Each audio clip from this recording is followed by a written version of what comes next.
শীতের ভিতরে চীনা হাঁসের মাংস আর রুটি কি টেস্ট। শীতের মধ্যে মাংস খেতে মজা। তারপর যদি হাঁসের মাংস হয় একদম রান দেখছো, থম্বা থম্বা রান, বড় হাঁস। হাঁস পরিষ্কার করা হচ্ছে, আর এই যে হাঁস পরিষ্কার করতে আমাকে সাহায্য করছে আপনাদের সবুজ ভাই। হাঁসের মাংস খাওয়া ঝামেলা আছে, এই যে সব পরিষ্কার করা, তারপরে দেখো এগুলো একটু আগুনে হিট দিয়ে রাখছে। আর আজকে বাজারে যে অনেক টাকা খরচ হয়ে গেছে। অনেক টাকা খরচ হয়ে গেছে, আমি তোমাকে বলছিলাম বাজার করার কথা। আমি মানে মার্কেটে গেছি, দেখি কি স্বপ্না মার্কেটে একদম সেই রকম ভিড়। ভিতরে গেলাম, দেখলাম যে একদম মন মতো পছন্দ। একদিন খোঁজার পরে এই যে 3 মাস 4 মাস হচ্ছে খুঁজছি চীনা হাঁস। এই হাঁসটা আজকে পাইছি 100 টাকা দিয়ে। হাঁসটা একদম ড্রেসিং করা, কেটে পিস পিস করে দিয়েছে। তার ওই হাঁস নিচ্ছি, একটু আলু না নিলে হয়, আলু নিলাম। আলু আর এই যে তো ফলটল এগুলো তো খাই মাঝে মাঝে। তো তোমাকে এতগুলো বাজার কেটা করতে বলছে? এতগুলো না তো, খালি হাঁসটা নিয়েছি তাই। হাঁসটা নিছি, চীনা হাঁস মানে আমি তো তুমি জানো 3-4 মাস ধরে খুঁজছি।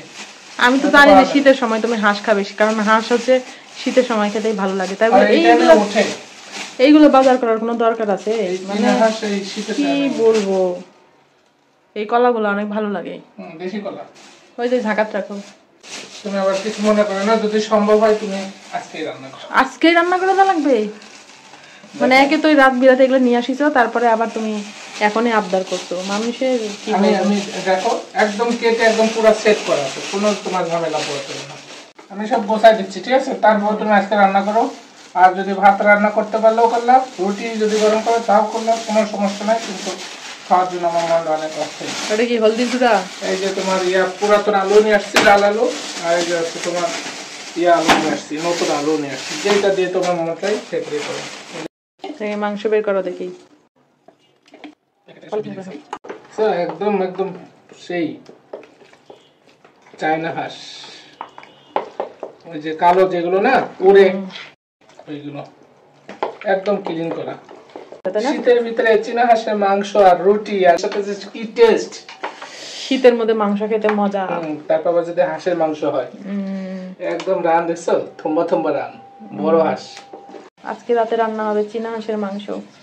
হাঁস পরিষ্কার করা হচ্ছে, আর এই যে হাঁস পরিষ্কার করতে আমাকে সাহায্য করছে আপনাদের সবুজ ভাই।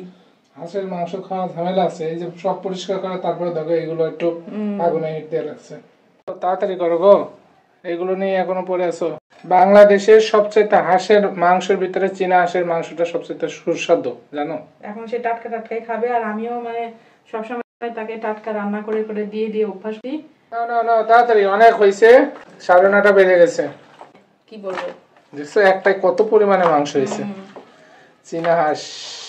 তাকে আজকে রান্না করতে করে দিতে হবে। কি পরিমাণে রয়েছে আজকে, মানে এগুলো ক্লিন করে না রাখলে, প্যাকেট করব, ক্লিন করে না রাখলে হবে? একদম টাটকা হাঁসের মাংস রে।